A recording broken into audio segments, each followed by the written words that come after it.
Il faut que tu prophétises encore sur un grand nombre de peuples et de nations et de langues et de rois.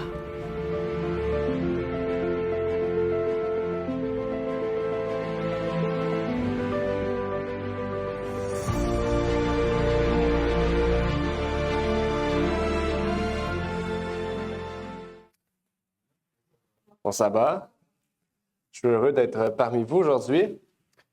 Et aujourd'hui, nous allons partager ensemble lorsque nous nous sentons dépassés par la vie. Ce n'était pas supposé être le sujet du jour. On était supposé continuer sur les possessions démoniaques, sur la deuxième partie. Mais Dieu m'a attribué donc ce message-là à cœur, m'a donné à cœur de partager ce sujet-là en partageant et en expérimentant certaines choses de la vie. Et donc, j'ai pris une soirée pour préparer ça rapidement puis pouvoir vous le donner.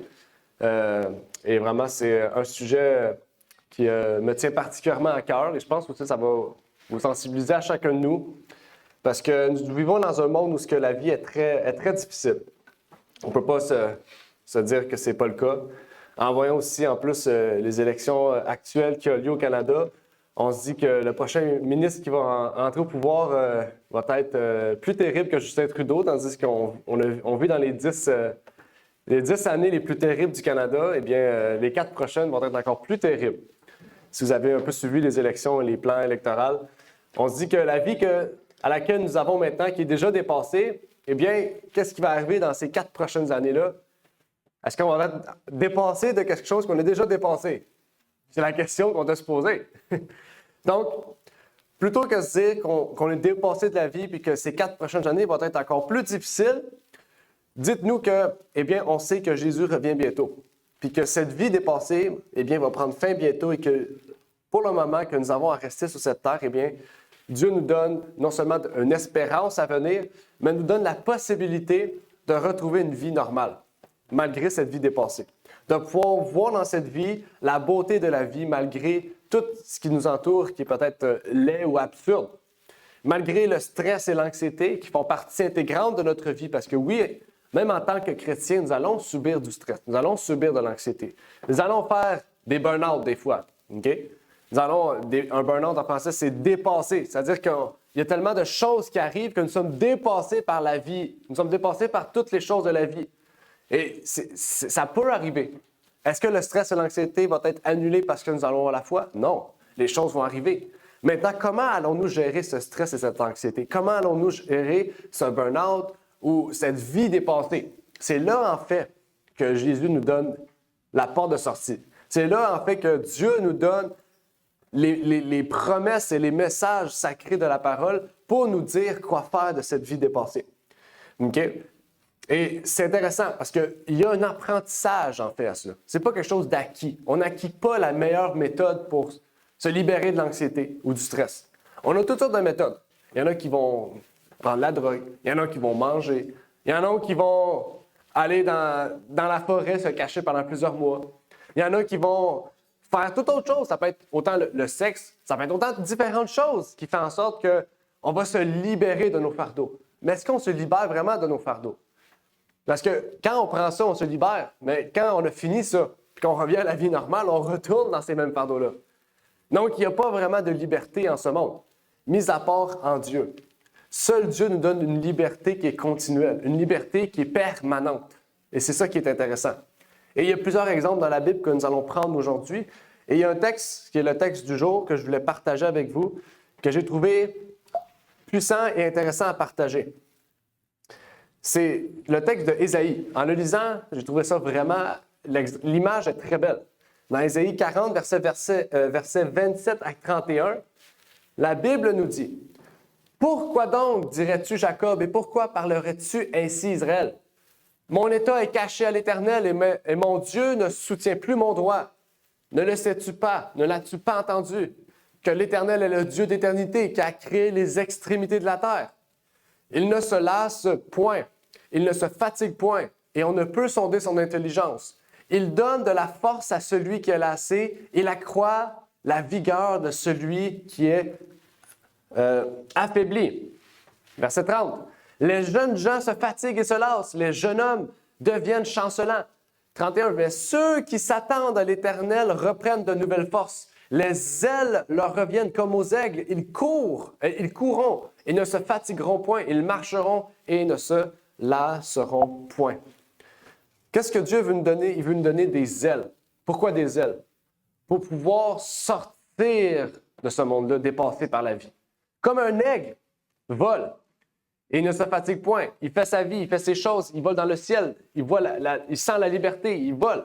Eh bien, Dieu veut nous donner des ailes pour pouvoir sortir de ces difficultés. Okay? Ça ne veut pas dire qu'on ne passera point par de difficultés. Non, Dieu nous dit nous aurons des épreuves.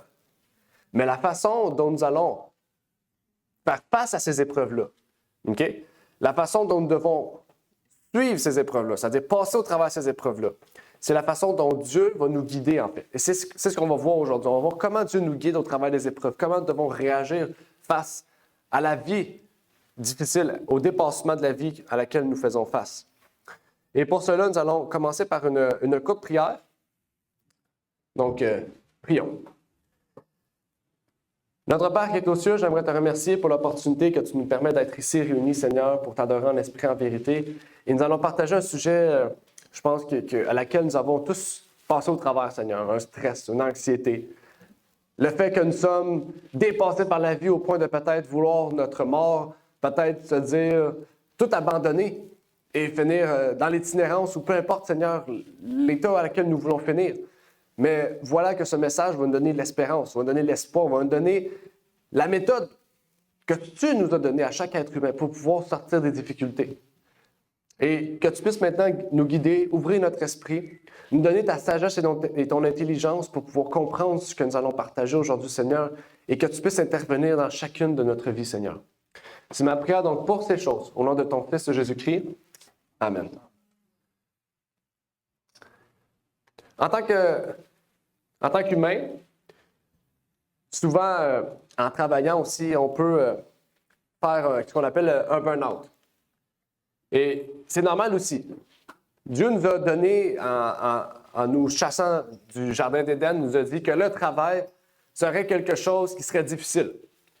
Et des fois, dans la vie que nous avons aujourd'hui, on sait qu'on peut avoir un travail puis qui ne nous amène même pas à rejoindre les deux bouts. Et on va travailler encore plus. Et on va travailler tellement, en fait, qu'on va, ce qu'on appelle développer un épuisement professionnel, c'est-à-dire faire un burn-out, en fait. On va être épuisé de la vie. Okay? Et je suis sûr qu'il y en a parmi nous qui ont déjà subi ça, okay? Parce que c'est quelque chose de normal, dans le sens, dans la vie que nous vivons aujourd'hui, c'est tellement dur que des fois, nous devons nous donner 150% de notre temps, c'est-à-dire qu'on ne peut pas. Okay? Puis peu importe, il y a plein de choses de la vie. Ça peut être une vie familiale, une situation familiale qui nous amène aussi à être dépassés de la vie.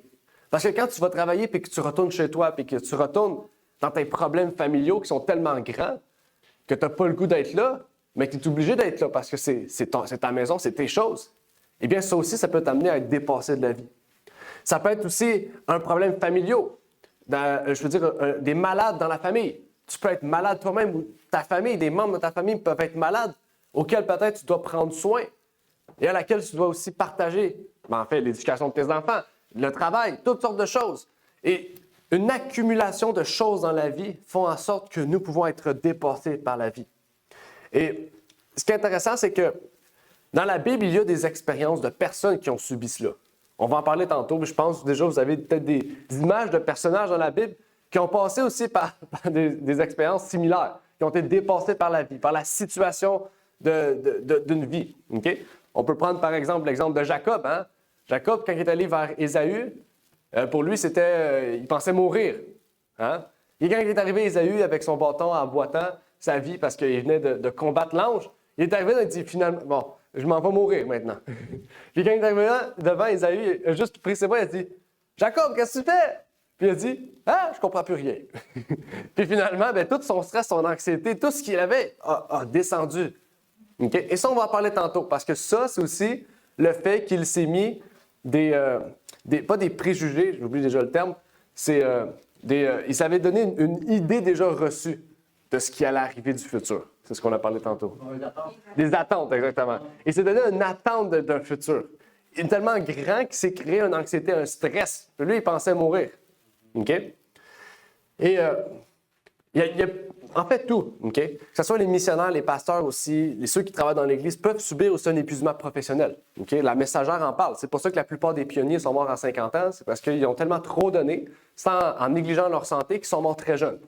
OK? Elle a reproché ça à son mari, elle a reproché ça à plusieurs personnes qui sont mortes très jeunes. OK? Donc, il faut faire attention aussi.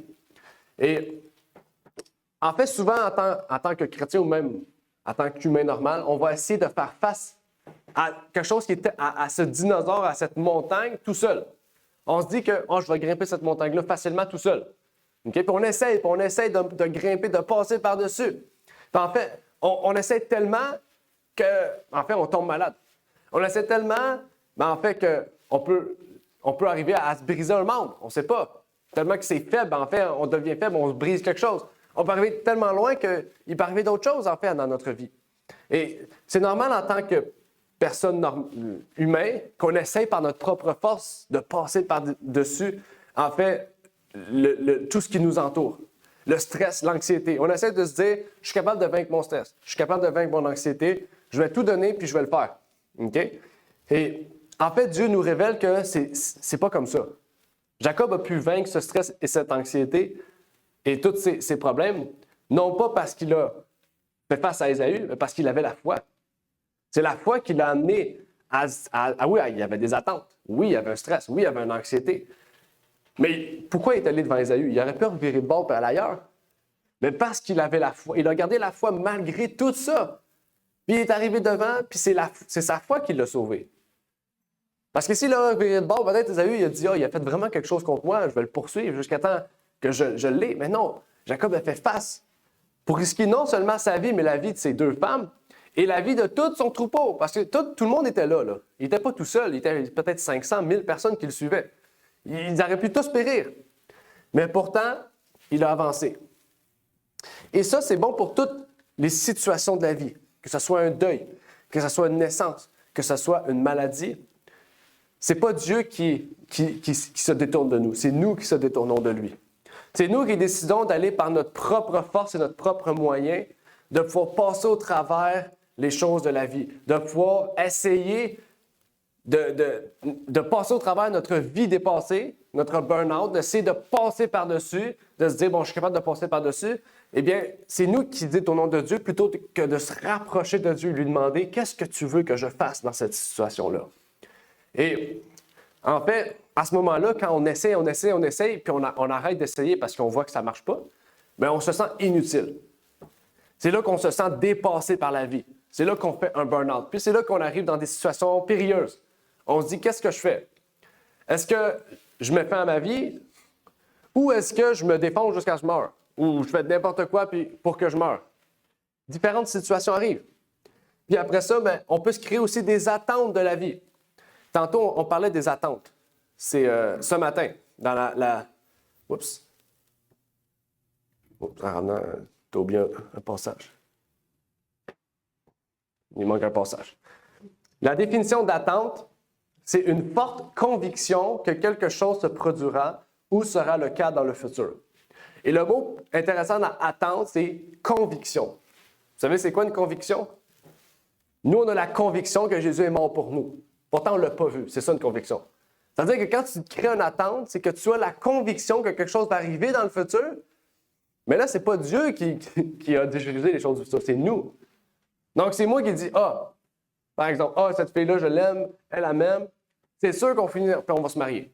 J'ai la conviction qu'on va se marier. Puis finalement, à la fin de compte, elle ne t'aimait pas. C'était juste un ami. Là.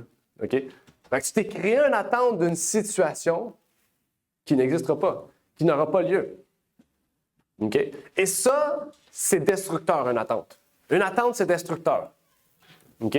C'est destructeur. Parce que ce n'est pas à nous de créer des attentes. Nous, on ne connaît pas le futur, on ne connaît rien. Nous, Dieu le dit. OK? Demain, tu ne sais même pas qu'est-ce qui va arriver demain. Moi, je sais ce qui est arrivé hier, parce que c'est moi qui l'ai fait. Je sais ce qui t'arrive aujourd'hui, puis je sais ce qui t'arrivera demain. Donc, seul Dieu connaît nos attentes. Donc, on doit mettre toutes nos attentes, toutes nos convictions dans le Seigneur. Et ça, autant dans notre vie personnelle, les décisions personnelles, les choses personnelles, les décisions sociales, professionnelles, amoureuses, mais aussi spirituelles. Parce que spirituellement, on peut avoir des attentes. On peut se dire que la grâce va me mener à quelque chose. Tandis que c'est nous qui avons créé une idée reçue de la grâce. On peut se dire que parce que j'ai la grâce, je peux faire tout ce que je veux, puis tout ce que je vais faire est bon, est droit, est parfait. OK? Tandis que c'est pas le cas. OK? Pas parce que j'ai la grâce que tout ce que je fais, c'est bien. On doit prier Dieu, on doit prendre des décisions sages. Dieu nous dit « acquis l'intelligence ». David il dit « je méditais nuit et jour sa parole pour recevoir l'intelligence ». Donc, ce n'est pas quelque chose d'acquis, c'est quelque chose qui se forme, c'est quelque chose qui se produit en nous. OK? Et on peut avoir des attentes. On crée souvent des attentes envers des parents, envers notre frère.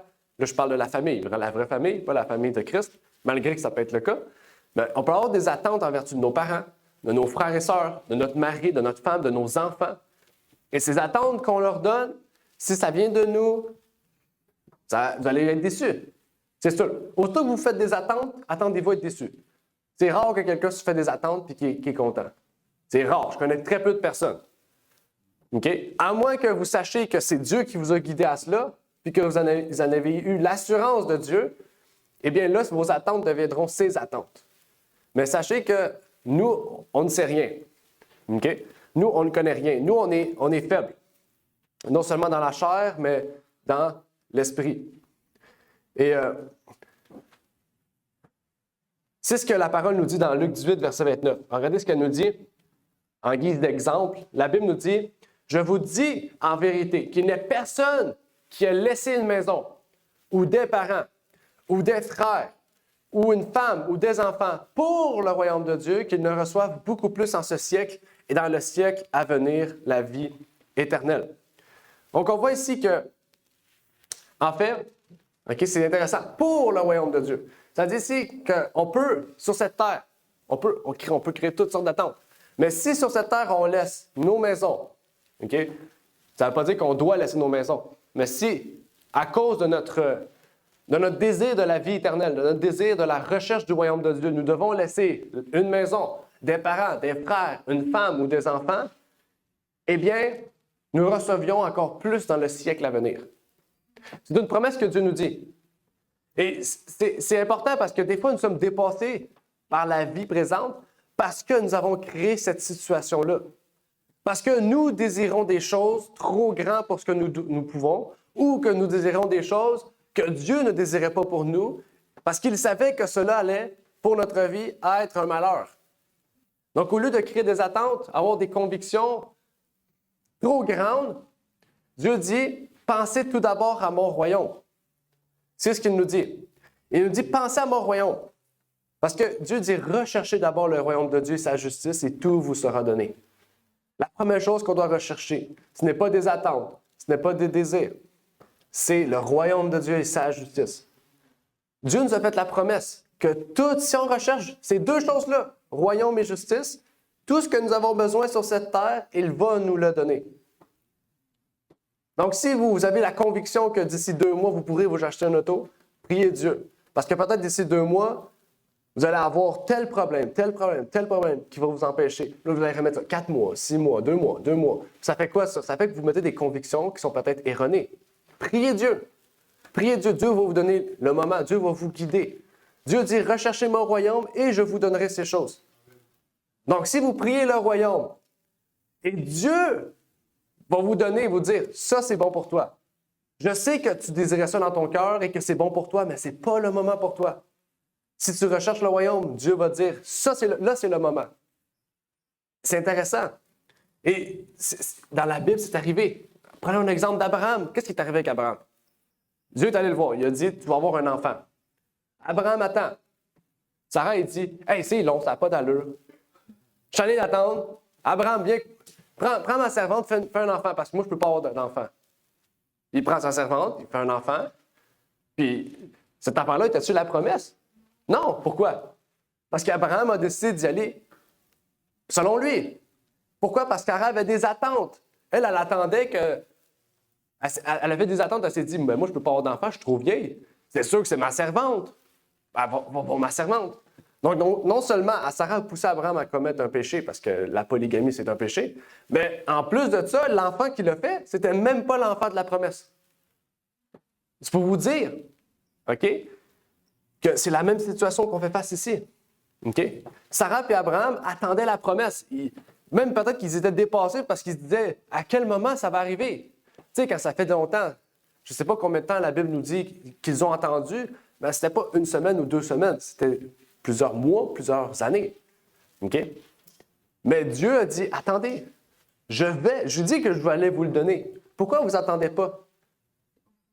En son temps et non pas en notre temps. OK? Et il y a plein de situations. Il y a plein de situations. Puis une des situations qu'on voit le plus, je pense, dans l'Église surtout, c'est quand une personne de la famille vient, mais que le reste ne vient pas. Là, on se dit, j'aimerais tant ça voir le reste de la famille dans l'Église. Puis on fait tout pour qu'elle vienne, sauf prier. Des fois, on fait tout, on dit, viens à l'Église, je vais t'apporter à l'Église, viens, je te donne 10 piastres, viens à l'Église. Mais non, Dieu nous dit, priez d'abord, cherchez le royaume de Dieu et ça va venir. Et je peux vous dire que Dieu est grand, OK? Et c'est arrivé, il y a quelques... Prends ça l'exemple de Sarah et Yolande, parce que c'est un bel exemple. Sarah, au début, c'était elle qui venait. Sarah disait, j'aimerais ça le temps que ma mère vienne. Mais elle n'est pas ouverte à la parole. Je dis, qu'est-ce que tu fais? Ben, je vais la voir, puis je lui dis, viens à l'église. Mais ça ne marchera pas. Je dis, Sarah, commence par penser à ta vie spirituelle. Pense à ta vie spirituelle. Je dis, au lieu de lire la Bible dans ta chambre cachée parce que ta mère ne veut pas, lis dans la cuisine où ce que ta mère va te voir lire. Étudie la parole. Fais tes études dans la cuisine où ce que ta mère va te voir étudier. Montre que vraiment tu es fervente dans ta foi. Puis, ce témoignage-là, non seulement que tu es capable de le faire, mais que tu changes. Parce que peut-être qu'elle, à l'avant, elle prenait de la drogue. Peut-être à l'avant, elle avait un caractère totalement différent. Mais ça va être la révélation que ce que tu fais pour Dieu t'amène à changer en mieux. Puis regardez, c'est Yolande qui est là, puis Sarah n'est plus là. Non, c'est pas vrai. C'est Yolande qui est là et Sarah est là. Donc, ça a marché. Pourquoi? Parce qu'elle a mis d'abord le royaume et sa justice. Avant de dire, moi, j'ai des attentes, je veux que ma mère vienne, elle a dit, je vais penser à ma vie spirituelle parce que moi-même, j'en ai besoin. Puis après, ma mère va pouvoir venir. Ou peut-être par mon témoignage, ma mère viendra. C'est ça qui est arrivé. Sa mère est venue, elle a dit, je veux faire des études, moi aussi, je veux venir à l'église, puis elle est venue. Puis aujourd'hui, les deux sont présents. Dieu a un temps en toutes choses. OK? Dieu a un temps en toutes choses. Prenons l'exemple de Jonas. Jonas est allé voir, et Dieu dit, va à Nénive. Jonas a dit, je ne veux rien savoir de Nénive, ils ne vont jamais accepter. Ils ne vont jamais accepter. Jonas a décidé, il dit, va à Nénive. Dieu dit, va à Nénive. Jonas a dit, OK, je m'en vais dans le sud. Je m'en vais dans le sud. Il courait. Il a pris un bateau, il est allé dans l'eau. Puis il est tombé dans l'eau, il est tombé dans le ventre d'un grand poisson. On dit une baleine, mais dans la Bible, c'est un grand poisson. On ne sait pas si c'est une baleine. Il tombe dedans. 3 jours, 3 nuits. OK? Imaginez-vous 3 jours, 3 nuits dans une baleine. La Bible décrit cette expérience-là comme si Jonas était dans l'abîme, comme dans le séjour des morts, pas en enfer, dans le séjour des morts, dans un lieu où il y a inactivité de vie. Parce que dans la baleine, tout le monde meurt, sauf Jonas. Il était dedans, puis je pense qu'il a vécu l'expérience que toute personne humaine ne pourra jamais réexpérimenter. Puis quand il est sorti, il dit, OK, je vais aller à Nénive, là, parce que 3 jours, 3 nuits dans une baleine, il fait non seulement noir, mais ça doit puer. Hein? Puis ça bouge, parce que c'est de l'eau, il y a toujours de l'eau là-dedans. Dans une baleine, il y a tout le temps de l'eau. Hein? Parce que c'est comme ça qu'elle peut ramener beaucoup de poissons. Et Jonas est sorti, il dit, je vais aller à Nénive. Il va à Nénive, il commence son message et dit, gens de Nénive, repentez-vous, parce que la colère de Dieu va venir. Puis le roi a entendu ça, puis il a dit, État, on fait un jeûne général dans toute Nénive. On prend les sacs et les cendres et on se met à genoux, puis on lance. C'était la méthode pour comme se repentir. Les Juifs, ils lançaient de la cendre pour s'humilier devant Dieu. Puis là, Jonas était fâché. Il dit, mais je suis fâché, moi, je voulais que tu lances le feu, puis t'es détruit tout. Pourquoi? Parce qu'il avait des attentes en vertu de Nénive. Parce qu'il avait une idée reçue. Puis là, il était tellement fâché, donc il n'a même pas accepté ça. Tellement fâché, c'est caché en dessous d'un arbre. OK? Puis pendant qu'il dort, quand il s'est réveillé, parce que l'arbre n'avait plus de feuilles, puis que le soleil plombait dessus, puis il est en train de suffoquer, de souffrir. Puis là, il dit, en plus, Dieu, tu détruis cet arbre-là qui provoquait de l'ombre pour moi, là, j'ai plus rien. Puis là, Dieu, il dit, regarde, tout ce que je fais pour toi, toute la grâce que j'ai donnée non seulement à toi, mais à ces gens-là, tu la refuses. Qu'est-ce qui te prend? Jonas refusait tout. Il était entêté. Mais plus que tout, c'est qu'il avait des attentes en vertu de toute la vie. Il créait des attentes. Il voulait détruire. Lui, il voulait que Ninive soit détruit. Et il voulait que cet arbre-là soit non seulement un ombre, mais qu'il puisse le cacher, le reposer. Et Dieu voulait lui dire, Jonas, qu'est-ce que tu fais? C'est absurde. C'est moi qui t'ai donné une mission d'aller prêcher. Pourquoi tu veux que ce soit ta volonté qui soit faite plutôt que la mienne? Mais on fait la même chose dans notre vie, on fait la même chose dans notre famille. On veut que notre famille se convertisse selon nos attentes et nos convictions. Tandis que c'est la volonté de Dieu. C'est Dieu qui décide toutes choses. C'est Dieu qui nous dirige dans toutes choses. Et quand on se retrouve au pied du mur, on ne doit pas faire comme Jonas. OK? Je ne dis pas que Jonas n'était pas une bonne expérience. Jonas, dans la Bible, s'il est présent, c'est parce que ça a bien fini. OK? Mais pour vous dire que le processus de Jonas n'était pas le meilleur. OK? Et quand on se retrouve au pied du mur avec l'anxiété, souvent, on a vu ce matin, qu'est-ce qu'on fait? On rouvre une porte à la possibilité du péché. On rouvre une porte à nos occasions de chute. Puis là, on se dit, je suis arrivé au pied du mur, allons à contresens et retournons dans notre vie de péché. Tandis que Dieu, ce n'est pas cette porte de sortie-là qu'il veut nous donner. Dieu veut que nous puissions être dans sa puissance. Il nous dit, c'est ma puissance qui va vous guider. Et on a lu ce texte-là tantôt. Qu'est-ce que Dieu veut nous donner? Des ailes. Pourquoi? Allons relire un peu le passage qui nous dit, « Ne le sais-tu pas, ne l'as-tu pas entendu, que l'Éternel est le Dieu d'éternité? Il ne se lasse point, il ne se fatigue point, et on ne peut sonder son intelligence. Il donne de la force à celui qui est lassé. Il accroît la vigueur de celui qui est affaibli, faible. Les jeunes gens se fatiguent. » C'est qui les jeunes gens? Les jeunes hommes, jeunes femmes. C'est vous les jeunes gens. Les jeunes hommes deviennent chancelants. Mais ceux qui s'attendent à l'Éternel reprennent de nouvelles forces. Amen. Qu'est-ce qui arrive? Les ailes leur reviennent comme aux aigles. Ils courront et ne se fatigueront point. Ils marcheront et ne se lasseront point. C'est la promesse de Dieu à tous les jeunes gens, à tous les hommes, à toutes les femmes. Okay? Ici, le masculin, on le sait, il gagne tout le temps. Mais c'est féminin et masculin. Okay? Dites pas que les femmes, c'est pas pour nous, c'est la promesse des hommes. Non! Dieu a dit qu'il veut nous donner des ailes. Pas parce qu'il veut qu'on court comme ça sans réfléchir. Non, c'est qu'il veut nous donner la force. Il veut que quand nous soyons faibles par le dépassement de la vie, les choses de la vie qui sont trop difficiles à être supportées, il veut que nous lui remettons à ses pieds pour qu'il nous donne la force de passer au travers de ça. OK? Parce que si vous avez prié pour avoir quelque chose ou pour que Dieu vous guide dans un ultimatum ou peu importe, et que finalement, vous dites, c'est bien trop difficile, j'aurais pas dû faire ça. Mais si tu as prié et que Dieu te l'a donné, c'est qu'il veut que tu passes par-dessus ça. Et c'est une épreuve, en fait. Donc, des fois, on se retrouve dans une situation où nous sommes dépassés par la vie parce que Dieu en a voulu ainsi. Il veut tester notre foi, comme il l'a fait à Jacob. Il voulait savoir, est-ce que Jacob allait affronter Ésaü ou non? Est-ce que Jonas allait aller à Ninive ou non? Est-ce qu'Abraham allait attendre la promesse ou non? C'est toute la même chose. Ils étaient dépassés de la vie. Ils avaient des attentes. Et Dieu testait leur foi. C'était une épreuve. Donc, des fois, il ne faut pas se dire que nous sommes dépassés de la vie parce que nous avons décidé de suivre nos propres désirs, notre propre volonté plutôt que Dieu. Mais des fois, Dieu veut qu'on se retrouve dans cette situation-là pour que nous puissions tester notre foi. Et dites-vous pas que Dieu vous a mis dans cette situation-là et que c'est impossible. Parce que Dieu dit, il ne nous donne jamais rien qui dépasse notre propre force. Et c'est quand on se retrouve faible qu'il veut qu'on se tourne vers lui. Donc, c'est la même chose ici qu'il veut qu'on fasse. Quand on va dans une situation et qu'on n'a plus d'ailes, c'est-à-dire qu'on n'a plus avancé, Dieu nous donne des ailes.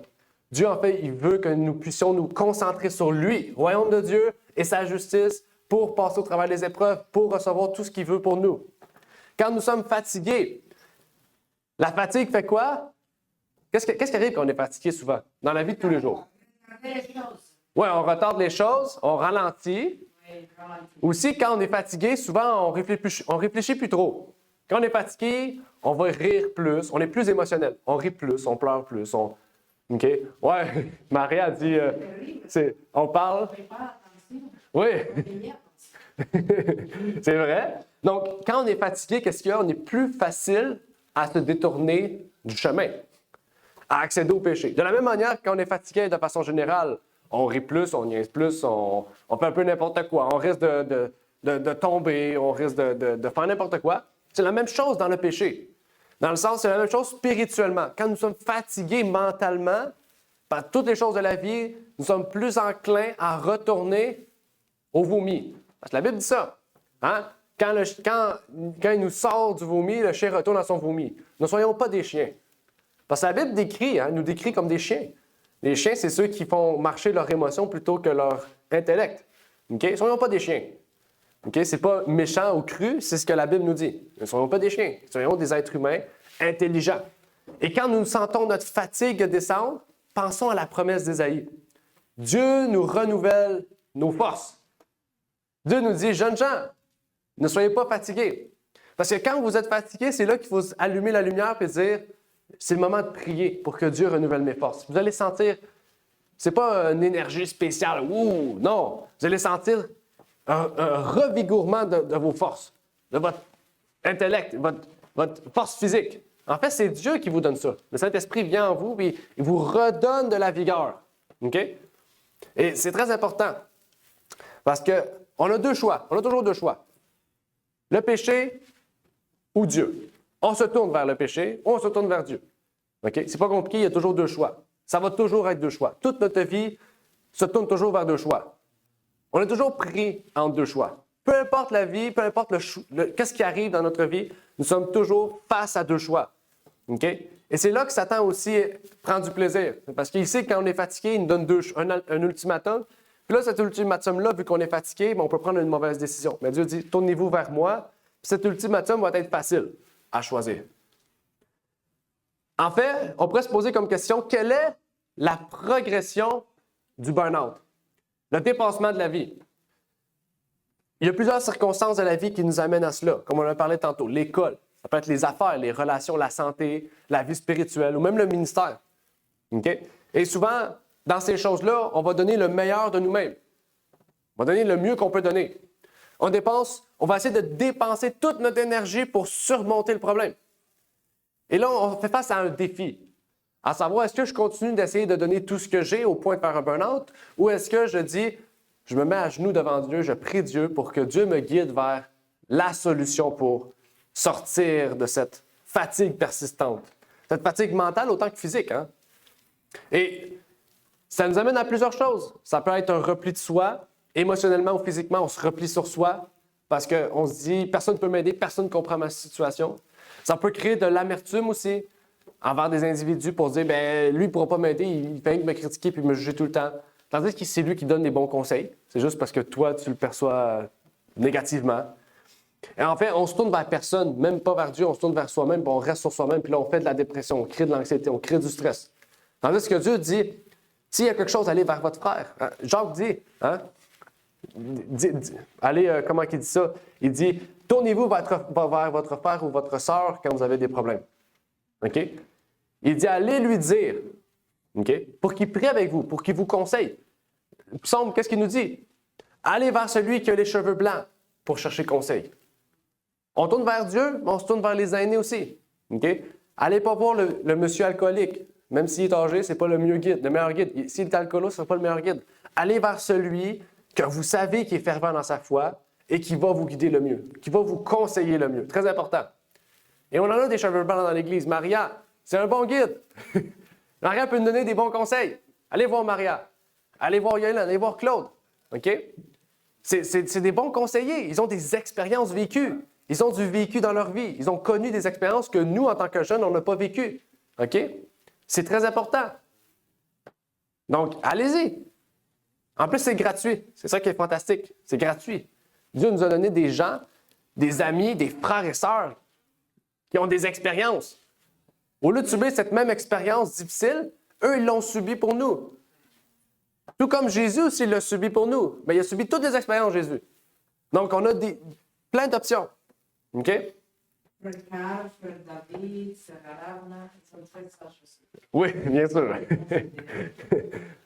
Par la grâce de Dieu, on recherche toujours cette sagesse. Parce que Dieu nous dit on doit rechercher la sagesse d'en haut et non pas la sagesse qui est animale et humaine. C'est ce que Jacques aussi nous dit.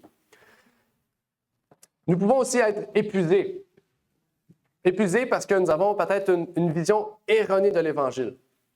Il y en a beaucoup aussi qui vont venir à Dieu, ils vont comprendre le salut, parce que le salut, c'est le fait qu'on accepte que Jésus revient. C'est le fait qu'on accepte que Jésus est mort pour nous et qu'il nous a donné la promesse qu'il reviendra pour nous chercher. Et aussi, on a une mauvaise conception de ce salut-là. On l'a vu tantôt, on a des attentes. On se dit, il faut que je fasse ça, telle chose, pour que Dieu m'accepte. Et des fois, on se dit, j'ai pas fait ça, c'est pour ça que je suis dans telle situation, donc je ne vais pas aller vers Dieu parce que j'ai honte de Dieu. Okay? C'est des choses plausibles. C'est une réaction logique de l'homme. Okay? C'est ce qui est arrivé avec Caïn. Hein? Qu'est-ce qui est arrivé avec Caïn et Abel? Abel, il faisait des sacrifices. Waouh, c'était agréable. Caïn faisait des sacrifices, puis il était comme, Dieu, qu'est-ce que j'ai fait de mal? Je donne les mêmes fruits que mon frère, les mêmes légumes, les meilleurs légumes. Je donne les raisins, les cocombes. Nous, on dirait les mangues, parce qu'on aime les mangues, les ananas. Pourquoi lui, mon frère, c'est mieux que moi? Mais il n'avait pas compris le fondement. C'est que Abel donnait le premier-né, le plus beau, le parfait de son troupeau. Tandis que Caïn, il disait, le raisin n'est pas beau, bon, au lieu de le jeter, on va le donner à Dieu. Le mangue n'est pas belle, on va le prendre, on va le donner à Dieu. Le blé, on prend juste l'ivraie, on laisse le blé, on le donne à Dieu. Donc, qu'est-ce que Caïn avait de mal, en fait? Il y avait une mauvaise conception, en fait, du salut. Une mauvaise conception de Dieu. Okay? Pas parce que Dieu leur avait donné l'ordre de faire des offrandes, non. C'est parce que pour Abel, Dieu, c'était la première place. Il donnait ce qui était le mieux pour Dieu. Caïn a dit, Dieu, c'est pas la première place. Je vais lui donner des offrandes parce que mon frère le fait, mais je vais pas donner tout ce qui n'est pas bon, pourri, dégueulasse, que personne ne mangerait, je le donne à Dieu. Comme si Dieu, lui, le mangerait. Ben, c'est sûr que Dieu va refuser ton offrande. Soyons conscients aussi de notre vie que c'est la même chose. On fait des offrandes à Dieu. Notre conception de salut est erronée, puis on fait le sacrifice qu'on fait pour Dieu, mais est en vain, en fait. Parce qu'elle est basée sur peut-être des traditions, elle est basée peut-être sur le fait qu'on veut observer des choses de Dieu, plutôt que de dire que Dieu nous donne le mieux pour nous. Je ne sais pas si vous comprenez la différence. Okay? On peut prendre la Bible, dire, OK, Dieu dit d'observer le sabbat, j'observe le sabbat. Mais est-ce que vous avez compris le sens à laquelle Dieu vous dit d'observer le sabbat?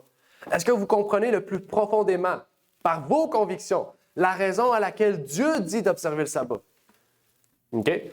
Si vous l'observez juste de façon à obéir à Dieu sans comprendre le sens, vous faites l'erreur, une erreur grave. Parce que tout ce que Dieu écrit dans sa parole a un but pour chaque être humain. Si Dieu dit de ne pas manger de viande impure, c'est qu'il a un but à marquer qu'il ne faut pas manger de viande impure. C'est pas juste parce qu'il le marque. C'est parce qu'il y a un sens à ça.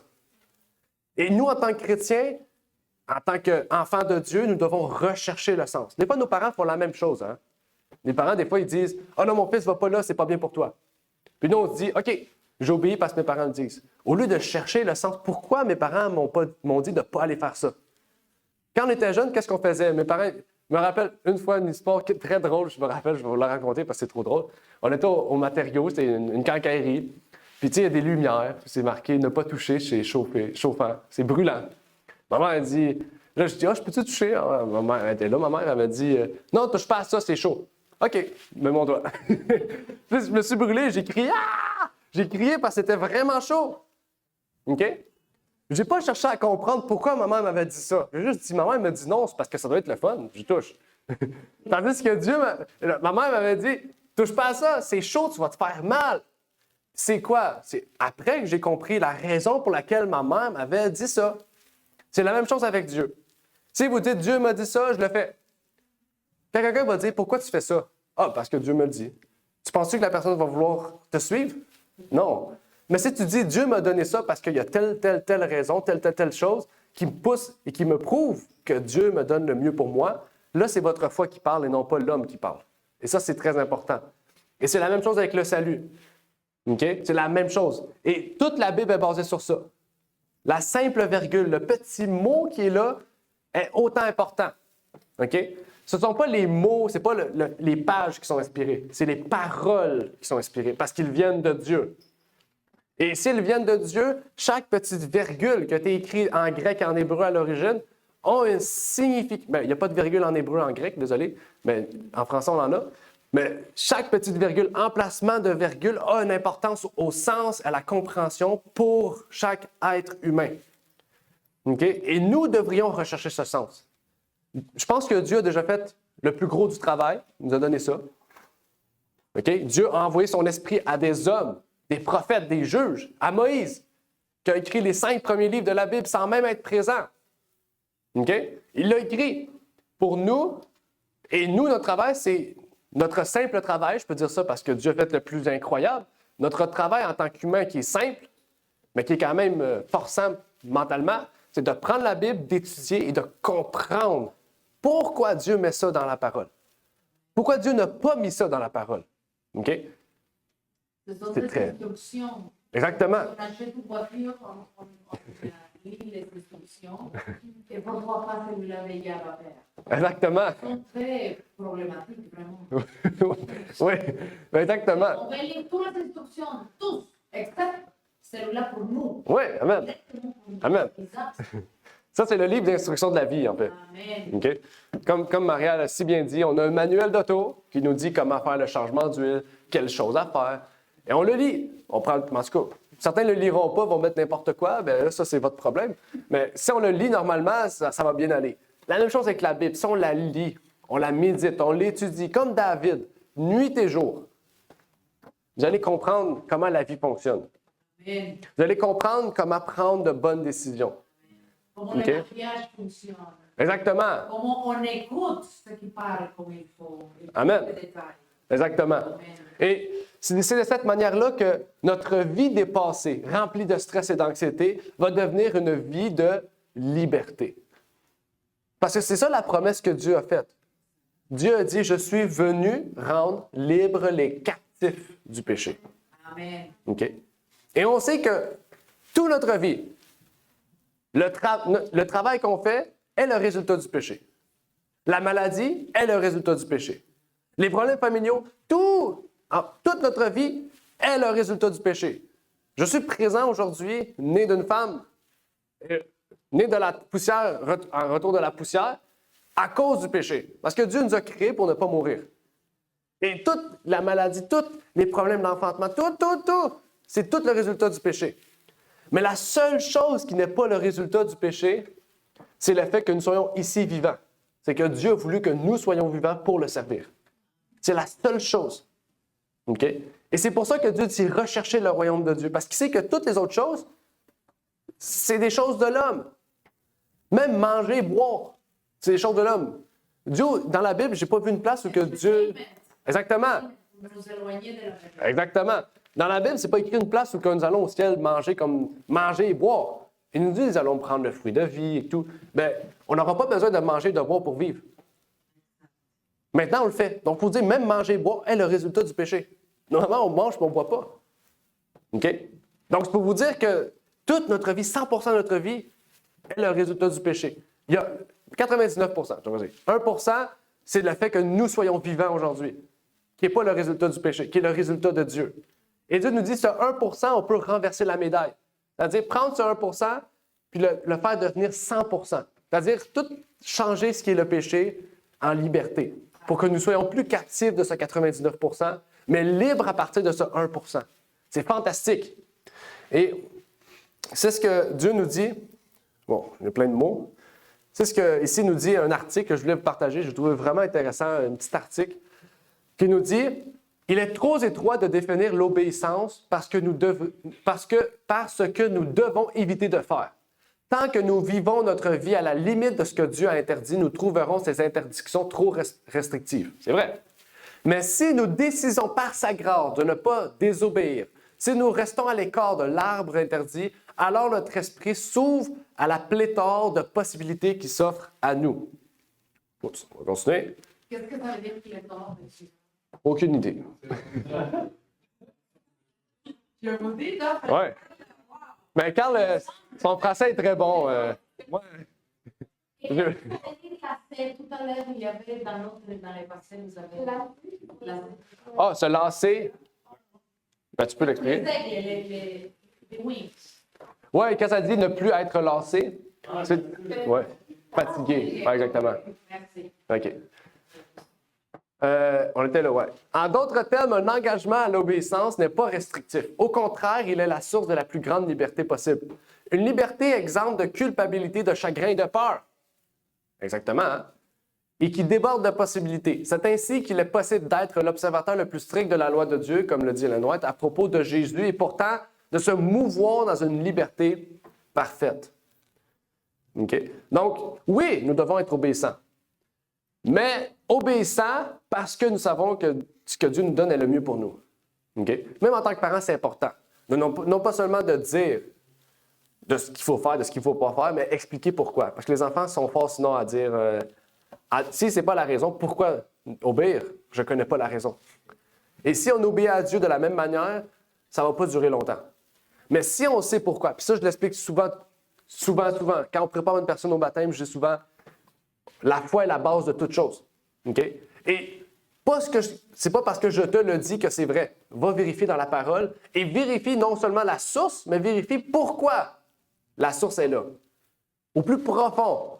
OK?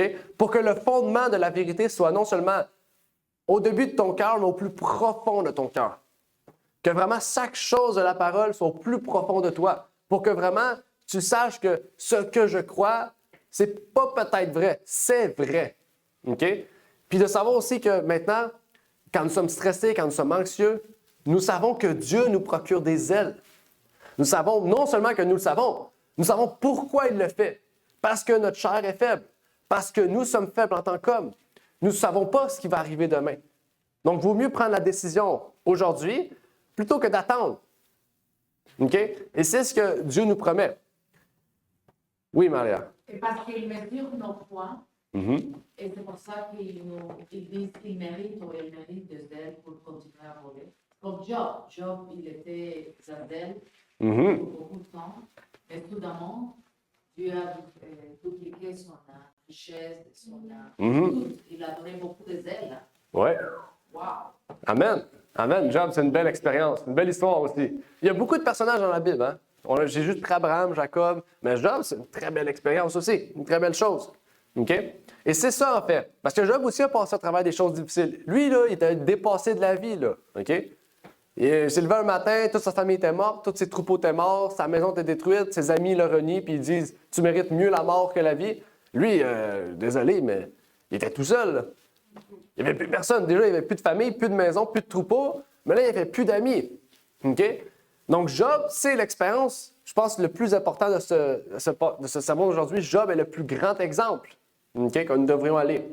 Et c'est intéressant parce que Dieu nous offre la liberté du péché, donc de la mort, pour nous donner la vie. Et en grec, il y a 2 mots grecs. C'est toujours comme ça. En français, on a un mot. En anglais, on a un mot. Mais en grec, en hébreu, il y a des fois 3, 4 mots qui veulent signifier la même chose en français. Dans les langues originales, il y a plusieurs termes pour définir différentes choses. Et en grec, il y a 2 termes pour définir la vie. Et ça, j'ai appris ça cette semaine en préparant. C'est vraiment fantastique. L'un des termes, c'est bios. Bios, c'est la vie terrestre, la vie humaine, physique, avec la chair et le sang.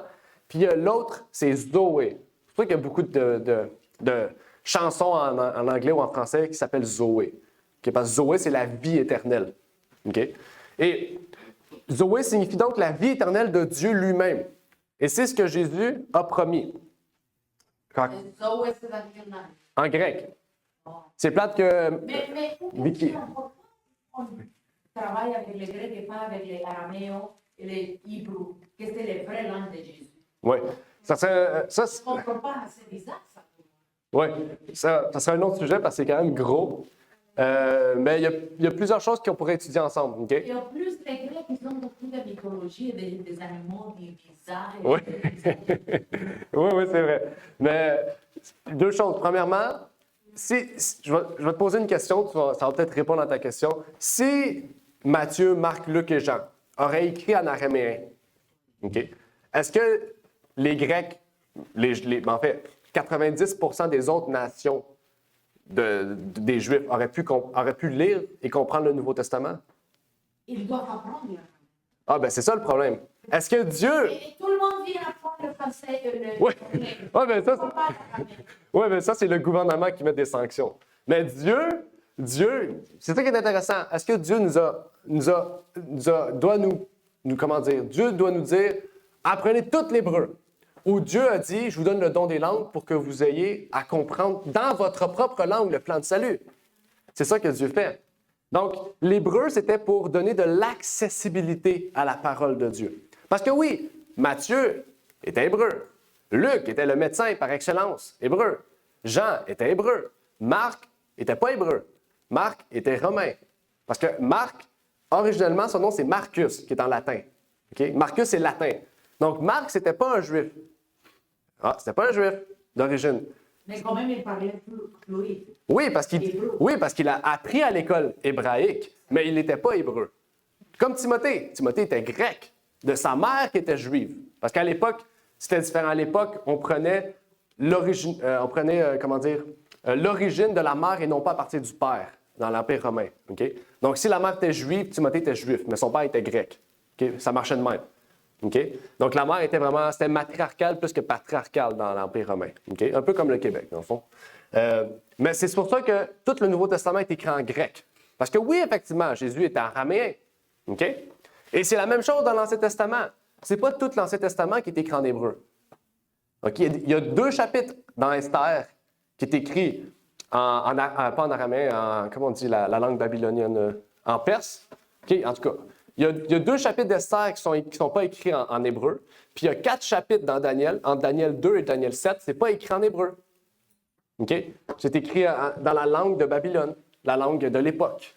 Okay? Donc, c'est pour dire aussi que Daniel, vu qu'il était à Babylone, il a écrit, non pas en hébreu, il a écrit dans la langue locale des Babyloniens pour que les prêtres, pour que le roi, pour que tous les gens de Babylone comprennent les visions qu'il avait. Okay? Donc, on doit non pas dire les gens vont suivre ce que moi je suis, mais s'adapter à la culture à laquelle nous vivons, la culture qui est générale. Il y a une différence. On ne modernise pas les paroles. C'est pas ça que je dis. On ne doit pas se dire, bon, je vais enlever ce mot-là parce qu'aujourd'hui, on accepte l'homosexualité. Non! On s'adapte à la culture. On ne modernise pas la culture de la parole. Okay? Il y a une différence. Okay? Donc, c'est la même chose aujourd'hui. C'est la raison pour laquelle nous avons la Bible en français. Parce que si on devrait tout apprendre l'hébreu, ça serait difficile. Parce qu'il y a des gens qui ne savent pas lire et qui ne savent pas écrire. Okay? Il y a des gens qui savent pas écrire, mais qui savent lire. Donc, ça serait difficile d'apprendre une langue si tu ne peux pas l'écrire. Okay? Donc, c'est pour ça qu'il y a des Bibles dans toutes les langues, Okay? C'est pour ça qu'on utilise une Bible en français. Maintenant, est-ce que c'est mal d'utiliser une Bible hébraïque? Pas du tout. Est-ce que c'est mal d'utiliser une Bible grecque? Pas du tout. C'est même bien. Okay? Parce que selon les langues, on aura des termes différents. Okay? Puis je pense que tu pourrais le mieux répondre, Maria, mais nous, en français, le sabbat, c'est samedi. Mais dans la plupart des langues, sabbat, c'est sabbat. Sabbatos, sabbaton. Okay? Donc, il y a juste en français et en anglais que les termes que nous avons ne sont pas bons. Bien, tandis qu'en espagnol, une personne pourrait peut-être plus accepter le sabbat qu'en français, parce qu'en espagnol, c'est quoi le terme sabbat en espagnol? Sabados. Maria? Sabados. Exactement. Donc, moi, j'entends ça tout de suite, je relis ça avec l'hébreu.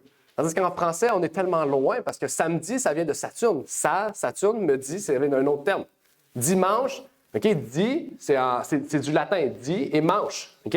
Di, ça veut dire jour, manche, ça veut dire du Seigneur. Dimanche, ça veut dire jour du Seigneur. Ça veut dire que c'est pas le dimanche, c'est le samedi, c'est le sabbat, la Bible dit. Donc, pour vous dire qu'en français, on a détruit totalement l'origine de toutes les semaines. Okay? Donc, c'est important d'utiliser différentes langues pour comprendre. Okay? Même, ça serait intéressant d'avoir une Bible espagnole pour voir des fois certains termes qui sont plus puissants que ce qu'on dit en français. Okay? Donc, on pourrait étudier plus, parce qu'il y a beaucoup plus que ça à comprendre dans la parole de Dieu. Okay? Parce qu'il y a encore les langues et tout, c'est un sujet très important. Je ne sais pas si ça a pu t'aider un peu, Marianne, dans ta question. Oui? Bon, amen. Gloire à Dieu. Mais il y aurait beaucoup plus à dire encore à ce sujet-là. Mais retournons à Jean, parce qu'on n'a même pas lu le texte de Jésus. Il nous dit, « Le larron ne vient que pour dérober, tuer et détruire. Mais moi, je suis venu, pourquoi? Pour que mes brebis aient la vie. » Pas la vie physique, Zoé, la vie éternelle. Amen. Et qu'elle soit quoi? Dans l'abondance. C'est ça que Jésus est venu faire. Et pour avoir la vie éternelle et l'abondance, il faut quoi? Rechercher le royaume de Dieu et sa justice. Amen. Donc, si on recherche la plus belle maison, la plus belle famille, la plus belle femme, la plus belle auto, est-ce qu'on peut avoir l'abondance? Non. Dieu nous donne ces choses-là. Ça ne veut pas dire que vous aurez la plus grosse maison et tout, non. Mais vous aurez tout ce que votre cœur désire qui est selon la volonté de Dieu, Dieu va vous le donner. Parce que Dieu a promis l'abondance. Okay? Je ne vous fais pas un message de money gospel, là. Donnez l'argent à l'Église puis vous serez riche. Non, je ne vous fais pas ça. Mais je vous dis que si vous recherchez le royaume de Dieu et sa justice, Dieu va vous donner l'abondance que vous avez besoin. Okay? Pour son royaume, exactement. C'est pas pour nous, là. Exactement. Donc ça, c'est très important. La promesse que Dieu a donnée ici au larron, c'est la vie éternelle. Parce que le larron allait mourir. Un larron, c'est un voleur. Il était sur la croix, puis il a dit, c'est toi le Fils de Dieu? Je crois en toi. Puis Jésus a dit, Amen, tu vas avoir la vie éternelle quand je rentrerai dans ma gloire. Il n'a pas dit quand je rentrerai dans mon royaume, je rentrerai dans ma gloire, très important. Okay? Jésus, il rentre dans sa gloire quand il revient chercher ses enfants. Okay? Très important. Donc, il va donner la vie éternelle à cet individu-là. Pardon. Donc, le salut, le plan de salut a une place importante dans notre vie. Nous devons bien le comprendre. Ça, c'est le plan du salut.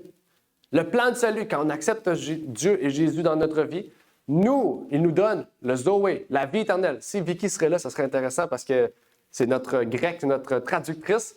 Elle assure que j'exprime bien les mots grecs. Il faudrait aussi quelqu'un qui parlerait hébreu, ça serait intéressant.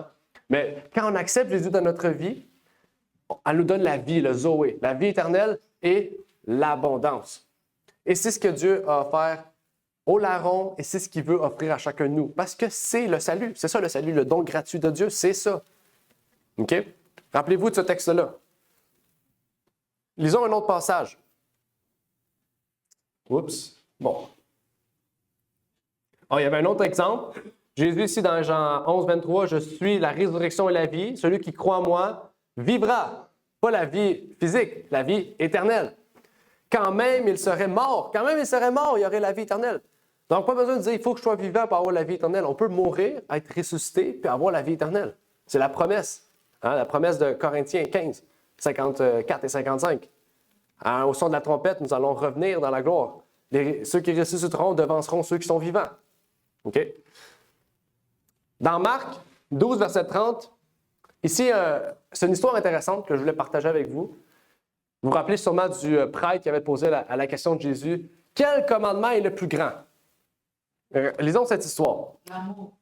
Oui, bon, Maria, il ne fallait pas dire la réponse. C'est pas grave, c'est une joke. Il dit, « Tu aimeras le Seigneur ton Dieu de tout ton cœur, de toute ton âme, de toute ta pensée et de toute ta force. » C'est là le premier commandement. Et voici le second qui lui est semblable, parce que c'est l'amour. « Tu aimeras ton prochain comme toi-même. Il n'y a point d'autre commandement plus grand que ceux-ci. » Et le scribe lui dit, « C'est bien, maître, tu as dit avec vérité qu'il n'y a qu'un Dieu et qu'il n'y en a point d'autre que lui. Et que l'aimer de tout son cœur, de toute sa pensée, de toute sa force, de toute sa force, et aimer son prochain comme soi-même, c'est plus que tous les holocaustes et les sacrifices. » Jésus, voyant qu'il avait répondu en homme intelligent, lui dit, « Tu n'es pas éloigné du royaume de Dieu. » Et personne n'osait plus l'interroger. Pourquoi j'ai voulu lire ce texte-là avec vous? C'est la réponse de Jésus. Il lui pose une question. Jésus lui dit, l'amour envers Dieu et envers notre prochain résume les 10 commandements. Okay? L'amour, on comprend que la loi de Dieu, les 10 commandements, ce qui régit cette loi-là, c'est l'amour. Okay? Le contraire, c'est la haine, le meurtre, le vol, etc. Et il lui dit, le fait que tu aies compris ces choses-là et que tu l'acceptes, il dit, tu n'es pas loin du royaume de Dieu. Donc, est-ce que vous êtes loin du royaume de Dieu? Ou comme ce scribe, vous êtes proche du royaume de Dieu? OK? Vous êtes proche? Je l'espère. Quand vous voulez développer cet amour envers Dieu et envers votre prochain. Parce que c'est ce qui vous poussera vraiment à mettre une fondation de votre foi et une raison d'obéir à Dieu. On n'obéit pas à Dieu parce qu'il est Dieu. Nous obéissons à Dieu parce que nous savons qu'il est le seul qui peut tout pour nous. Nous savons et nous reconnaissons que les convictions que nous avons nous poussent à lui obéir parce qu'il est notre Père par excellence, notre Papa, notre Abba, et que nous lui devons tout. C'est très important. Ça doit être le fondement de notre vie. C'est parce qu'il nous aime qu'il nous a donné la parole de Dieu. Sa parole. C'est parce qu'il nous aime. Pas parce qu'il est méchant.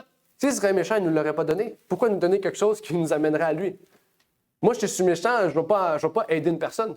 Je vais plutôt tout faire pour le détruire. Mais ça, c'est plutôt Satan. Et c'est là que c'est vraiment frappant. C'est qu'on dit que l'amour de Dieu, c'est pas vrai. Dans le temps, il tue tout le monde. C'est pas vrai. Tandis que ça, on verrait l'amour de Satan. On verrait que l'amour de Satan, c'est juste un amour égoïste. L'amour de Satan, c'est juste, je veux amener le plus de monde à mourir avec moi. Égoïste et destructif. Ben oui, c'est sûr. Et le temple de l'Esprit Saint, c'est mal utilisé. Amen, exactement. Exactement. C'est très important. Bon, je pense que j'ai dépassé mon temps. Ouais, 1 heure. Dites-vous que c'était pas supposé être long, j'ai genre 4 passages bibliques. Vraiment, le message est vraiment puissant. On va avancer un peu.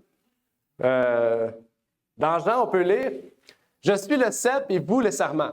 Celui qui demeure en moi et en qui je demeure porte beaucoup de fruits, car sans moi, vous ne pouvez rien. » Quand notre vie est dépassée, ou qu'on sent la dépasser, qu'est-ce qu'on peut faire face au stress, à l'anxiété, au burn-out qui s'approche de notre vie? Qu'est-ce qu'on peut faire?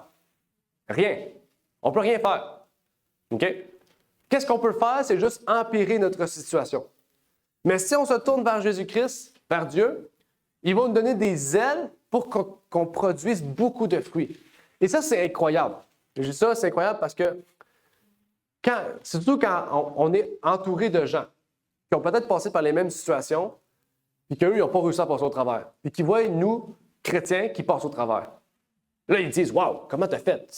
C'est impossible, c'est tellement difficile, cette situation-là. » Puis là, c'est là le témoignage qui entre en compte. Puis là, tu dis « Dieu m'a donné la force. Dieu m'a donné des ailes comme un aigle pour voler, pour marcher, passer au travers des difficultés. » Donc, c'est pour vous montrer que même quand on est proche du burn-out, quand on est en dépression, quand on est dans le stress ou dans l'anxiété, et que ceux qui nous entourent voient cette situation-là puis ils disent « Moi, si je serais toi, ça serait fini. » Puis qu'ils te voient encore debout, c'est un témoignage puissant de la foi que nous avons.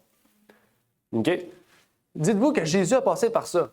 Jésus a dit Gethsémani, pensez-vous que c'était facile? Je pense qu'aucun d'entre nous aurait passé au travers de ça. Jésus grelottait puis le sang sortait de sa peau, de ses yeux. Dites-vous, je connais aucune personne. Bien, je connais des personnes où oui, le sang sortait, mais ça, c'est parce qu'ils allaient mourir. Mais lui, Jésus, c'est parce qu'il allait mourir aussi. Mais pour nous, OK? Il allait donner sa vie. Les péchés, il suffoquait de toute la souffrance de l'humanité qu'il voulait en lui. Il voulait tellement le donner aux autres, le fait qu'il meure et que tous les péchés soient en lui, que le sang sortait. C'était déjà son sacrifice qui ressortait de ça. C'est fou. On ne peut pas l'exprimer. Oui, Maria. Plus, il disait à ses disciples de prier avec lui et ils ont dormi. Oui. C'est gênant, ça. Oui, c'est gênant, oui. J'espère que je ne suis pas là pour critiquer, mais c'est ça qu'ils ont fait. Oui. Ils nous demandent d'être toujours au bout. Réveillés dans tous les états et on dort. Oui, c'est ça, exactement. Oui. Dans notre vie, on peut faire la même chose. OK? Exactement. Les moments où on doit être fort, on est faible. OK? Donc, c'est la même chose, exactement. Donc, vous voyez, on fait le lien avec ce qu'on a vu. C'est très important. On peut avoir aussi une vision erronée de la maturité spirituelle. Je ne vais pas trop en parler, je vais essayer de sauver ça plus vite, mais on peut avoir une vision erronée aussi de la maturité spirituelle. On pense aussi que les personnes qui sont spirituellement mûres, qui sont la nourriture solide, c'est des gens qui prennent toujours les meilleures décisions, qui ne sont jamais tentés, qui sont parfaits, qui sont sages en toutes choses. Tandis que ce n'est pas le cas. OK? C'est une erreur. Pensez, par exemple, à Joseph. Je ne dis pas que Joseph était faible, c'est pas ça que je dis. L'histoire de Joseph. Okay? On voit Joseph. Joseph était devenu gouverneur d'Égypte. Qu'est-ce qui arrive? Il voit sa famille arriver. Déchirés. Ils sont tous déchirés. Ils sont encore tristes de la perte de Joseph. Sa mère est morte en sachant pas que son fils était vivant. Il reste son père est déchiré, il lui dit « Benjamin, c'est ma seule espérance, c'est ma joie ultime.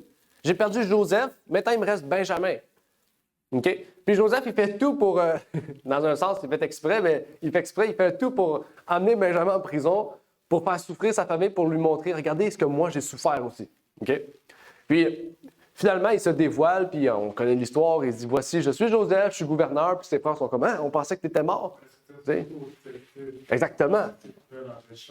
Oui, exact. Donc, c'était pour ça. OK? Donc, c'est la même chose ici. Ses frères étaient dépassés, là. Dites-vous, là, ils vont en Égypte pour trouver secours. OK? C'est un peu une honte de faire ça parce c'est le peuple de Dieu, mais ils le font parce qu'ils sont obligés. Puis Joseph, il met des bâtons dans les roues, puis comme Carl l'a dit, c'est pour montrer aussi leur caractère, le changement de leur caractère, puis voir aussi comment Benjamin aussi, tout ça allait réagir. Et ça a été la même chose, OK, de ce qu'on a pu voir. OK? Il voulait voir, est-ce que ses frères avaient maturé dans la foi? Est-ce que ses frères avaient changé? C'est la même chose avec Abraham et Sarah. Dieu a testé la foi d'Abraham et Sarah. Caïn, même chose. Dites-vous pas que Dieu a laissé Caïn mourir et souffrir tout seul. Non, Dieu est allé voir Caïn, il a dit, « Je sais ce que tu penses. N'agis pas selon ta pensée.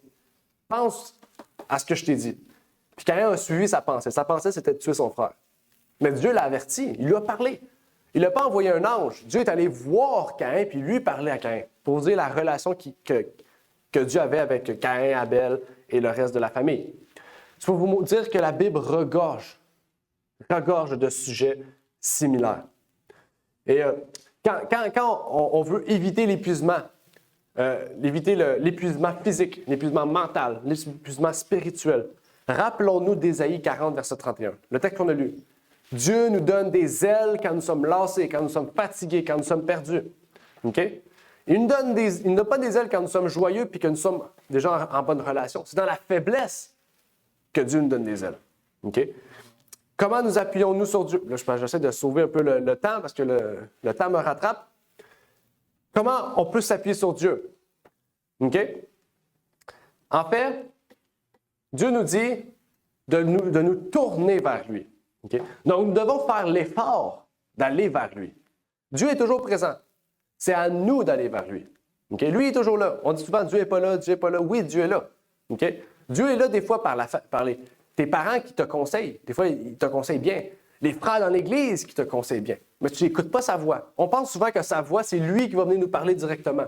Mais Dieu, on sait, Dieu agit toujours par des gens aussi qui nous entourent. Hein? La même chose avec Paul. Quand Paul était aveugle, okay, à cause de la gloire de Jésus qu'il a pu voir, qu'est-ce qui est arrivé? Il a vu cet homme au loin arriver. Ce n'est pas Dieu qui lui a redonné la vue. Okay? C'est l'homme. Dieu a envoyé un homme pour lui redonner la vue. Donc, Dieu travaille par des gens aussi pour te guider. Donc, c'est important aussi de dire, quand je prie, de ne pas dire, je vais prier, parce que souvent on prie, je veux un signe de toi, Dieu. Puis là, on pense que Dieu va venir sur terre, il va faire genre un dessin ou va faire quelque chose dans le ciel pour donner un signe. Pas nécessairement. Des fois, il va envoyer une personne, il va envoyer quelque chose, une situation arrivée pour nous dire, voilà, c'est ma réponse. OK? Moïse, qu'est-ce qui est arrivé avec Moïse? Le buisson a pris feu, le buisson ardent. Moïse voulait une révélation de Dieu. Dieu lui a tout dit. OK, à Moïse. OK? Il y a plein d'autres situations où Dieu lui a dit, tu vas voir, je vais être avec toi, je vais t'envoyer ton frère Aaron. Ça va être une preuve que je suis avec toi. OK? Aaron est venu, puis Moïse a dit, qu'est-ce que tu fais là? Puis Aaron a dit, Dieu est venu me parler. Il m'a guidé à toi. Même chose. Dieu a envoyé Aaron pour prouver à Moïse qu'il était avec lui, que c'était ce qu'il devait faire, aller en Égypte. Donc, la réponse qu'on doit dire, c'est « Seigneur, je te fais confiance. Seigneur, je suis avec toi. Seigneur, je veux que tu me guides. » Okay? Nous devons prendre la décision de suivre Dieu, de dire « Dieu, guide-moi dans ma vie. Guide-moi au travers du stress, de l'anxiété, du burn-out, de la dépression que je subis. Passe dans ma vie. Guide-moi. » Parce que Jésus a promis la chose la plus puissante pour chaque chrétien. Regardez ce qu'il dit, Philippiens 4, 7. « La paix de Dieu qui surpasse toute intelligence gardera vos cœurs et vos pensées en Jésus-Christ. » Amen. Qu'est-ce qu'il nous a promis? La paix de Dieu. La paix de Dieu. Dieu a dit, vous n'apporterez pas toujours la paix aux autres, mais il dit, moi, je vais vous apporter la paix. Parce que des fois, les propos qu'on dit peuvent semer, on sait, la division, hein? Jésus a dit, je suis venu apporter l'épée et non pas la paix. Mais Dieu dit à tous les chrétiens, à tous les gens qui se tournent vers moi, je veux vous apporter la paix. C'est pas juste un choix, c'est une promesse que Dieu nous fait. Okay? Dieu a dit qu'il vous donnera la paix. Donc, tournez-vous à lui. Parce que même si on a le QI le plus élevé, même si on a le QI d'Albert Einstein, 160, je pense, même si on est le plus intelligent du monde, même si on a le plus grand orgueil du monde, rien ne peut égaler l'intelligence de Dieu. Parce que si vous êtes capable d'égaler l'intelligence de Dieu, vous auriez dû écrire la Bible tant qu'à y être. Mais la preuve que vous n'avez aucune intelligence, c'est la preuve que vous ne tournez pas vers celui qui est intelligent, la Bible. Celui qui a écrit la Bible, c'est Dieu. Okay? David l'a dit, l'intelligent suivra les paroles de Dieu. Okay? C'est ce que la Bible nous dit. Lisez Proverbes, et surtout Ecclésiaste. Lisez Ecclésiaste. Salomon révèle l'orgueil puis le QI intelligent qu'il avait, la sagesse qu'il avait. Ça l'a mené où? Ça l'a mené quasiment au suicide. C'est là qu'à la fin, il dit « Tout est vanité, vanité de vanité ». Pourquoi? Parce qu'il dit, à la fin, je pense qu'on va le lire, Ecclésiaste, c'est vraiment puissant. Un livre d'Ecclésiaste, les derniers versets d'Ecclésiaste. Après Proverbes, Ecclésiaste 12, il nous dit, Ecclésiaste 12, verset 13. Écoutons la conclusion de tout ce discours. Parce que oui, Ecclésiaste, c'est un discours. Ce n'est pas plusieurs messages, c'est tout un discours. Okay? Le mot Ecclésiaste, ça veut dire prédicateur. Okay? Le livre d'Ecclésiaste est une prédication de Salomon à tout humain. Au verset 13, il dit, écoute la conclusion de tout ce discours. Il dit, crains Dieu et garde ses commandements, car c'est là, pas la moitié, c'est là le tout de l'homme. Amen. Amen. Craindre Dieu et garder ses commandements, c'est le tout de l'homme. Tout le livre d'Ecclésiaste raconte la grande sagesse de Salomon, l'intelligence de Salomon qui l'a mené à rien. Salomon, il dit, j'ai tout fait dans ma vie. Tout fait. Et tout ce que j'ai fait a servi à rien. Ça n'a pas calmé mon stress, ça n'a pas calmé mon anxiété, ça n'a pas calmé mon burn-out, ça n'a pas calmé tout ce que je recherchais. La seule chose qui a calmé toute chose intérieure fut la crainte de Dieu et sa loi d'amour. OK? Donc, toi, je vous dis, n'importe qui est intelligent, personne ne peut être plus intelligent que Salomon. Salomon, je ne sais pas, il avait combien de QI? Peut-être 400? Je ne sais pas. Mais tous les hommes à cette heure qu'on dit qu'ils sont intelligents, Salomon les surpassait. C'est ce que la Bible nous dit. Et on dit que Salomon était l'homme le plus sage du monde. Tout le monde allait le voir. Je ne connais aucune personne qui va voir une personne parce qu'il est sage. OK? À part peut-être ceux qui vont voir le pape, mais ça, c'est religieux, c'est pas parce qu'il est intelligent. Mais Salomon était intelligent. Salomon avait été riche et tout. Les gens n'allaient pas le voir parce qu'il était riche. Ils allaient le voir parce qu'il était sage. C'est ça qui est puissant. Et ce qui est encore plus puissant, c'est que le combat que nous vivons aujourd'hui en tant que chrétiens, nous ne sommes pas seuls. Souvent, on dit je suis seul. Il y a juste moi qui vis ça. Personne ne me comprend. Dites-vous, on vit tous un combat. Peu importe quel type de combat que c'est, on vit tous un combat. On est tous dans le même combat. On l'appelle le combat de la vie. Le combat entre le bien et le mal.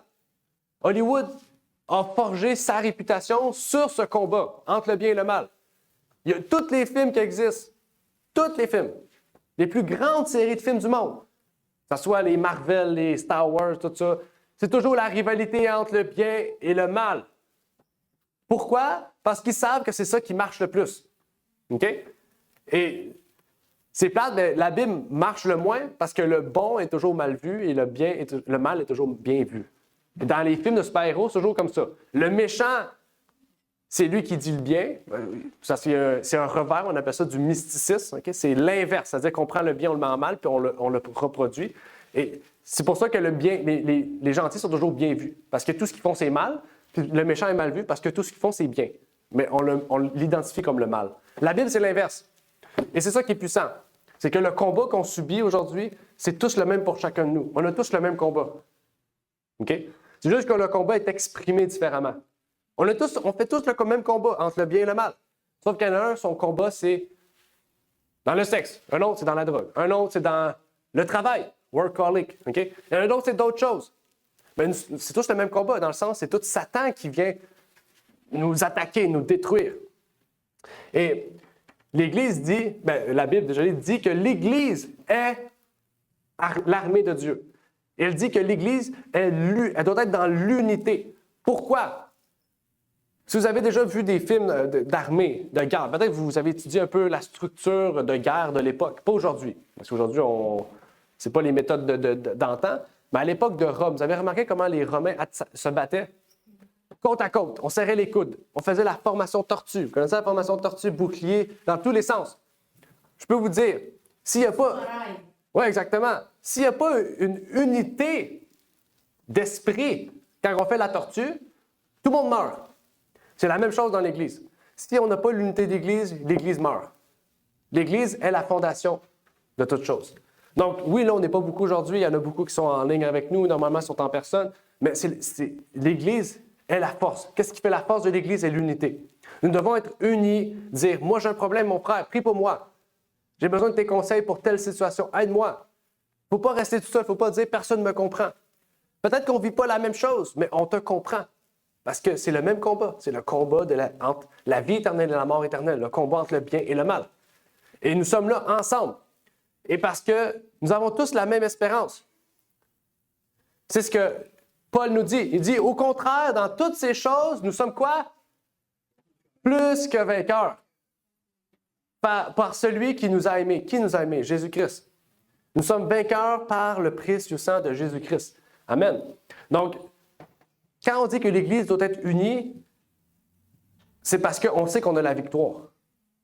Okay? C'est important, on a la victoire. Okay? Ce n'est pas un message émotionnel pour dire « j'ai toujours la victoire sur tout ». Non, c'est pour dire que quand on va vers Dieu, on sait qu'on aura la victoire. Parce que Dieu nous a promis d'être victorieux sur le monde. Il nous dit, qu'est-ce qui nous rend victorieux du monde? C'est notre foi. C'est ce que Jean dit dans son épître. Et vraiment, un dernier conseil avant de terminer. Dans Proverbe 19, verset 21, il dit « Il y a des pensées en grand nombre dans le cœur de l'homme. » Le cœur, c'est esprit. Okay? C'est le même terme. Cœur, esprit, c'est le même terme. Il y a des pensées en grand nombre dans l'esprit de l'homme. Mais quoi? Mais le conseil de Dieu est immuable. C'est quoi immuable? Parfait. C'est pas comme l'homme. L'homme a des grands plans et tout, puis ça fonctionne. L'homme avait un grand plan de faire la tour de Babel, puis que ça fonctionne et tout. Dieu a dit, qu'est-ce que vous faites? C'est absurde. Je détruis votre plan. Puis là, tout le monde a commencé à parler en langue, dans des langues différentes. Okay? C'est ça. Mais le conseil de Dieu est immuable. Donc, si vous voulez le meilleur conseiller du monde, okay? Le meilleur planificateur financier, le meilleur guide pour la construction de votre maison, le meilleur, si vous voulez, le meilleur vendeur de voitures au monde, c'est Dieu. OK? C'est Dieu. Ça ne veut pas dire que les hommes servent à rien. Non, parce que, rappelez-vous, Dieu utilise des hommes pour vous aider. Ben, si vous vous tournez vers Dieu pour dire « Guide-moi sur ce que tu désires pour moi. Guide-moi dans un achat. Guide-moi dans un travail. Guide-moi dans tout. » Dieu va vous donner ce travail-là. Il va vous emmener à des personnes. Il va vous donner des personnes qui vous guidera vers les choses qui sont le mieux pour vous. Parce que Dieu seul sait ce qui est le mieux pour vous. Donc, laissons tout à Dieu. OK? Si nous sommes dépassés par le péché, si nous sommes dépassés par les malheurs, si nous sommes dépassés par les douleurs, qu'elles soient physiques, émotionnelles, mentales et spirituelles, donnez tout à Dieu. Parce que Dieu nous a promis une seule chose à travers ce message-là que nous avons compris, c'est qu'il nous donne les ailes de la liberté. Okay? Les ailes de la liberté. Et le seul qui peut donner ces ailes-là, c'est Dieu. OK? On a beau dire, on est dans un pays libre. Je ne me suis jamais senti autant esclave du gouvernement qu'actuel. Donc, je peux vous dire, la seule personne qui nous donne la liberté, c'est Dieu. OK?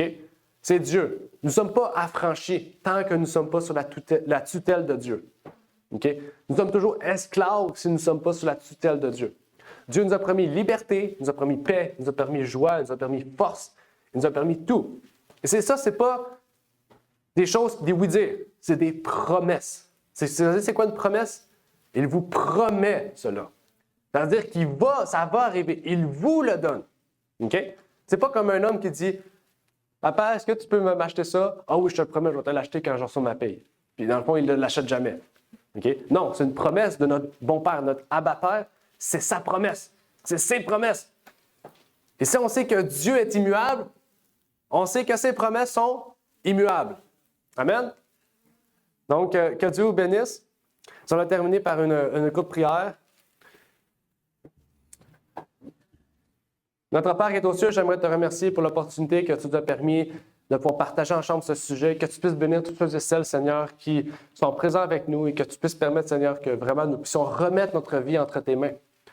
Nous savons et nous voulons reconnaître que tu es immuable, Seigneur, que tu es le Dieu grand, le Dieu parfait, le Dieu redoutable, Seigneur, à laquelle tu nous as, par ton amour, donné ton Fils en seul sacrifice sur cette terre pour chacun de nous, Seigneur, pour que nous puissions avoir la paix, que nous puissions avoir la joie, que nous puissions avoir la liberté, que nous puissions avoir la force et que nous puissions avoir des ailes comme un aigle, Seigneur, pour voler partout où est-ce que tu veux que nous allions, Seigneur, puisque nous voulons remettre notre vie entre tes mains.